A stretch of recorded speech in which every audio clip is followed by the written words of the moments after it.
आश्रम स्कूल छात्री रूपाली मृत्यु घटना बासी पखाड़ खाई मयूरभंज जिला रासगोविंदपुर ब्लॉक काकबिंधा आश्रम विद्यालयर पंचम श्रेणी छात्री रूपाली बेसरांकु न्याय दाबी करी बीजेडी पक्षरु दिया जाइथिबा 12 घंटिया मयूरभंज जिला बंद पालन शांतिपूर्ण भावे शेष होईछि। मृत रूपाली परिवार को 50 लाख टंकार क्षतिपूरण दोषींको विरोधरे दृढ़ कार्यानुष्ठान और एहार विचार विभागीय तदंत करिबाकु सेमाने दाबी करिथिले। प्रशासनिक अवहेला जोगु एभଳି अघटन घटिला बोली बीजेडी नेतृबृंद अभियोग करिथिले।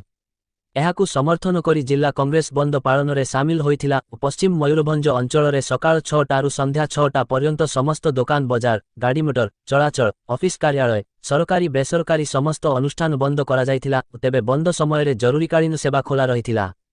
तेबे पश्चिम मयूरभंज उपखंड रे बंद संपूर्ण सफल होइछि।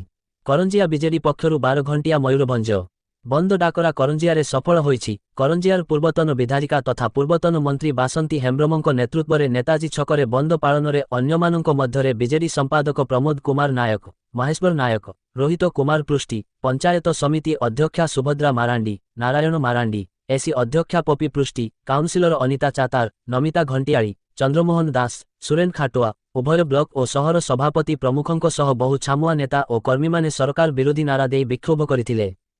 सेहीपरि कचेरी छकठारे पश्चिम मयूरभंज जिला कांग्रेस सभापति भुवन बिहारी साहुंक नेतृत्व रे रवि सी धरणी महांत राकेश राज जाकिर हुसैन निर्मल सेठी प्रमुख आंदोलन रे सामिल होइथिले। एहार विचार विभागीय तदंत करिबा सहित दोषी विरोधरे दृढ़ कार्यानुष्ठान और क्षतिपूरण बाबद 50 लाख टंका प्रदान परिवारर जनंकु चाकिरी पाई दाबी करिथिले।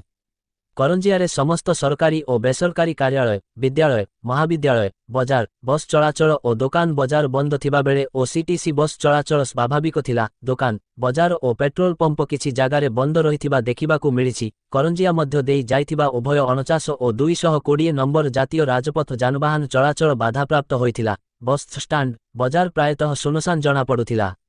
दल पक्षरु पिकेटिंग करा जाई दुकान बजार और विभिन्न कार्यालय बंद रखिबाकु निवेदन करा जाइथिला।